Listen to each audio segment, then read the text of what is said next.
ഞാൻ ദീർഘമായിട്ട് സംസാരിക്കാൻ എനിക്ക് കഴിയുമെന്നുള്ള ഒരു പ്രതീക്ഷയിലാണ് ഇന്ന് പുറപ്പെട്ടത്. കാരണം മുഖ്യമന്ത്രി ആദ്യം പ്രസംഗിച്ച് പോകും, പിന്നെ എൻ്റെ ഉഴവാണ് കുറച്ചധികം സംസാരിക്കാൻ പറ്റുമെന്ന്. പക്ഷെ മുഖ്യമന്ത്രി വെട്ടി. മുഖ്യമന്ത്രി പറഞ്ഞു, പിതാവ് ആദ്യം സംസാരിച്ചിട്ട് ഞാൻ സംസാരിക്കാമെന്ന്. ഈ അങ്കമാലിയുടെ ഒരു നക്ഷത്ര ശോഭയാണ് LF ഹോസ്പിറ്റലിൽ.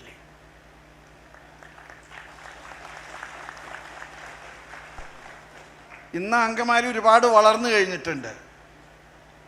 ഇത് ഒരു ഗ്രാമീണമായിട്ടുള്ള ഒരു പശ്ചാത്തലത്തിലുള്ള ഒരു പ്രദേശമായിരുന്നു. ഇപ്പോൾ എയർപോർട്ട് വന്നു, അങ്കമാലിക്ക് ഒരുപാട് വികസനം ഉണ്ടായി.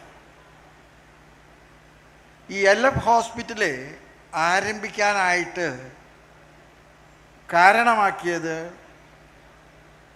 മോൺസിഞ്ഞോർ ജോസഫ് പഞ്ഞിക്കാരനച്ഛൻ്റെ പാവങ്ങളോടുള്ള ഇഷ്ടവും അടുപ്പവും സഹാനുഭൂതിയുമാണ്.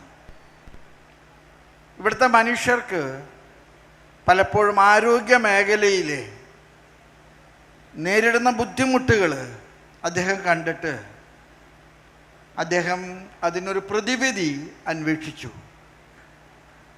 MSJ സിസ്റ്റേഴ്സിൻ്റെ സഹായം അദ്ദേഹത്തിന് കിട്ടി. അദ്ദേഹം ലിറ്റിൽ ഫ്ലവർ ഹോസ്പിറ്റൽ ആരംഭിച്ചു.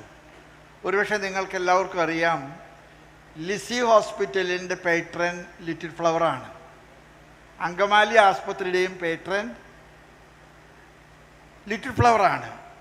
ഒരു കൊച്ചു വിശുദ്ധ, വളരെ ചെറുപ്പത്തിൽ മരിച്ചുപോയ ഒരു ധീര ക്രൈസ്തവ സാക്ഷി.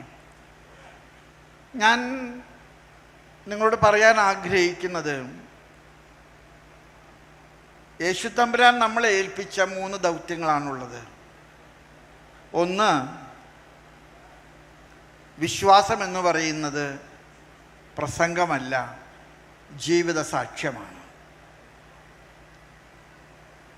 മദർ തെരേസയെ ഇൻ്റർവ്യൂ ചെയ്ത മെൽക്കം മക്ബ്രിഡ്ജ് ചോദിച്ചു, Mother what shall I do write about you? Mother വളരെ സുസ്മേരവതിയായിട്ട് പറഞ്ഞു, nothing except my brother is my neighbour, is not a stranger. ഞാൻ ഈ വഴികളിൽ നിന്നൊക്കെ എടുക്കുന്ന രോഗികളെ എനിക്ക് അന്യരോ പരദേശികളോ അല്ല, അതെൻ്റെ സഹോദരങ്ങളാണ്. LF ഹോസ്പിറ്റലിലെ അങ്കമാലിയിൽ ചെയ്തിരിക്കുന്ന ഏറ്റവും വലിയ ശുശ്രൂഷ ഇവിടുത്തെ സാധാരണക്കാരായിട്ടുള്ള മനുഷ്യർക്ക്, ഇവിടുത്തെ സാധുക്കളായിട്ടുള്ള മനുഷ്യർക്ക് ജാതി മതഭേദമന്യേ അവന് അഫോർഡബിളായിട്ടുള്ള ഒരു റേറ്റിൽ ആരോഗ്യ ശുശ്രൂഷ നൽകുന്നതിന് LF ഹോസ്പിറ്റലിൽ കാഴ്ചവെച്ചിട്ടുള്ള വലിയ ശുശ്രൂഷകൾ വാക്കുകൾ കൊണ്ട് വിവരിക്കാൻ കഴിയാത്ത വിധത്തിൽ അത്ര വലുതാണ്. ഈ LF ഹോസ്പിറ്റലിൻ്റെ ഒരു വലിയ പ്രത്യേകത, ഇത് കണ്ണാസ്പത്രി ആയിട്ടാണ് പലരും ധരിച്ചിരിക്കുന്നത്. ഒരുപക്ഷെ ചരിത്രത്തിൽ ആദ്യമായിട്ട് കണ്ണ് മാറ്റിവെക്കുന്ന ഒരു ശസ്ത്രക്രിയ നടത്താൻ ദൈവം ഇടവരുത്തിയ ഒരിടമാണ് LF ഹോസ്പിറ്റല്. എത്രയോ വലിയ, ഞാൻ അതിൻ്റെ പശ്ചാത്തലത്തിലേക്കൊന്നും ഞാൻ പോകുന്നില്ല. ഈ കണ്ണ് എന്ന് പറയുമ്പോൾ കാഴ്ചയല്ല, കാഴ്ചപ്പാടാണ്. ഈ കണ്ണ് നന്നായാൽ ബാക്കി എല്ലാം നന്നായി. ആരോഗ്യ മേഖലയിൽ സഭ ചെയ്യുന്ന ശുശ്രൂഷകൾക്ക് ഒരു കച്ചവട കണ്ണിനേക്കാൾ കൂടുതൽ അയൽക്കാരനോടുള്ള അടുപ്പത്തിൻ്റെ ഒരു ആരാധനയും ശുശ്രൂഷയുമാണ്.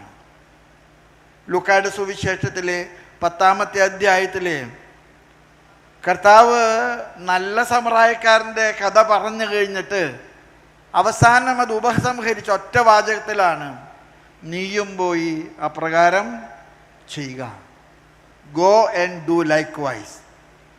90 വർഷമെത്തിയ LF ഹോസ്പിറ്റല് ഈ സമൂഹത്തിൽ ചെയ്തിരിക്കുന്നത് ഈ നല്ല സമറായക്കാരൻ്റെ ശുശ്രൂഷ മാത്രമാണ്. അത് നമ്മളെ സംബന്ധിച്ചിടത്തോളം ആരോഗ്യ മേഖലയിലായതുകൊണ്ട് ഒരുപാട് പാവങ്ങൾക്ക് അത് അനുഗ്രഹമായിട്ട് മാറാൻ കാരണമായി. ഈ അനുഗ്രഹം തുടരുകയാണ്. LF-ൽ ഇപ്പോഴ് ധാരാളം പുതിയ എഡ്യൂക്കേഷണൽ പദ്ധതികളൊക്കെ വരുന്നുണ്ട്. അതെല്ലാം തന്നെ LF-നെ ഒരുപാട് വളർത്താനായിട്ട് സഹായിക്കുന്നുണ്ട്. പക്ഷെ അതിനേക്കാളൊക്കെ ഉപരിയായിട്ട് എനിക്ക് എന്നും LF-നോട് തോന്നിയിട്ടുള്ളൊരു ഇഷ്ടമുണ്ട്. കാശില്ലാത്തവൻ്റെ കയ്യിൽ, പോക്കറ്റിൽ പണമില്ലാത്തവൻ്റെ കയ്യിൽ, ആരോഗ്യ പ്രതിസന്ധികളുടെ നടുവിൽ അവനാശ്രയിക്കാവുന്ന ഒരു അമ്മ തണലാണ് LF ഹോസ്പിറ്റലിൽ. ഹോസ്പിറ്റലിൽ അതിൻ്റെ 90 വർഷങ്ങൾ പിന്നിടുമ്പോൾ ഈ 90 വർഷങ്ങൾ കൊണ്ട് ആസ്പത്രി ഒരുപാട് വളർന്നു എന്ന് എല്ലാവർക്കും അറിയാം. ഒരുപാട് ഈ ഹോസ്പിറ്റൽ വളർന്നിട്ടുണ്ട്.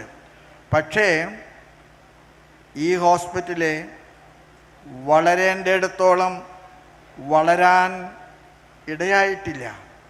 അതിൻ്റെ കാരണം കച്ചവടക്കണ്ണില്ലാതെ ഈ സ്ഥാപനം മുന്നോട്ട് നടത്തുന്നതിൽ ഇതിൻ്റെ ശില്പികൾ പുലർത്തിയിട്ടുള്ള ഒരു നിസ്വാർത്ഥമായിട്ടുള്ള പരസ്നേഹത്തിൻ്റെ നിലപാടാണ്. എന്നും പരസ്നേഹത്തിൻ്റെ നിലപാട്.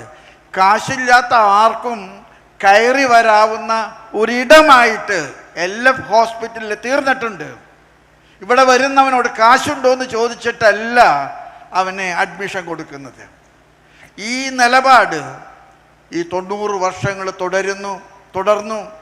ഇനിയും എനിക്ക് LF-നോട് പറയാനുള്ളത്, നിങ്ങളുടെ വ്യക്തിമുദ്ര, your identity mark is your nearness and your closeness to the poor, to the sick, to the disabled. ഈ സമൂഹത്തിൽ ആർക്കും ആവശ്യമില്ലാത്തവരോട് നിങ്ങൾ കാണിക്കുന്ന അടുപ്പമാണ്. ഞാൻ വിചാരിക്കുകയായിരുന്നു, ഈ സദസ്സ് ഇതുപോലെ നിറയാൻ കാരണം നമ്മുടെ ആരുടെയും സ്വാധീനം കൊണ്ടല്ല. ഈ സദസ്സിലിരിക്കുന്ന ഓരോരുത്തർക്കും ഇവിടുത്തെ പേഷ്യൻസ്, സത്യമാണത്, ആർക്കും കയറി വരാവുന്ന ഒരിടമാക്കി ഈ സ്ഥാപനം വളർത്തി. ഇവിടെ ജാതിയോ മതമോ ഒന്നുമില്ല. പണവും ഒരു ഇഷ്യൂ അല്ല. ഞാൻ പറയും, ഈ ഹോസ്പിറ്റല് കണ്ണിൻ്റെ നേത്രമേഖലയിൽ നടത്തിയ വലിയ ഒരു ശുശ്രൂഷയുണ്ട്. കണ്ണില്ലാത്തവർക്ക് കാഴ്ച കൊടുക്കുന്ന ഒരു ശുശ്രൂഷ, യേശു തമ്പുരാൻ്റെ വലിയ ശുശ്രൂഷയാണ്. ഞാൻ പറയും, ഈ കണ്ണിൻ്റെ കാഴ്ചയിൽ നിന്ന് സഹോദരനെ കാണാനുള്ള കാഴ്ചപ്പാടിലേക്ക് ഈ LF നടത്തിയ തീർത്ഥാടനത്തിൻ്റെ 90ാമത്തെ വർഷമാണ് നമ്മളിന്ന് ആഘോഷിക്കുന്നത്. ഞാൻ ദീർഘിപ്പിക്കുന്നില്ല. നിങ്ങൾ ഈ നിറഞ്ഞ സദസ്സ്, ഇവിടെ പ്രൗഢഗംഭീരമായിട്ടുള്ള സ്റ്റേജ്, എല്ലാവരോടുമുള്ള അതിരൂപതയ്ക്കുള്ള കടപ്പാട്, സഭയ്ക്കുള്ള വലിയ അടുപ്പം ഞാൻ ഒരിക്കൽ കൂടെ ഏറ്റുപറഞ്ഞുകൊണ്ട്, നിങ്ങൾ തുടർന്നും കരം തരണം, കരുത്തു പകരണം. ഞങ്ങളുടെ വഴികളിൽ വെളിച്ചമായിട്ട് നിങ്ങൾ നക്ഷത്രശോഭയിലെ പൂജരാജാക്കന്മാർ ബെത്ലഹേമിലേക്ക് നയിക്കാൻ കാരണമായ നക്ഷത്ര വിളക്ക് പോലെ ഇവിടുത്തെ ജനപ്രതിനിധികൾ നക്ഷത്രശോഭയിലെ ഞങ്ങളെ നയിക്കാൻ ഇടവരണേ എന്ന് പ്രാർത്ഥിച്ചുകൊണ്ട് ഞാൻ എൻ്റെ വാക്കുകളെ ഉപസംഹരിക്കുന്നു. ദൈവം നിങ്ങളെ അനുഗ്രഹിക്കട്ടെ.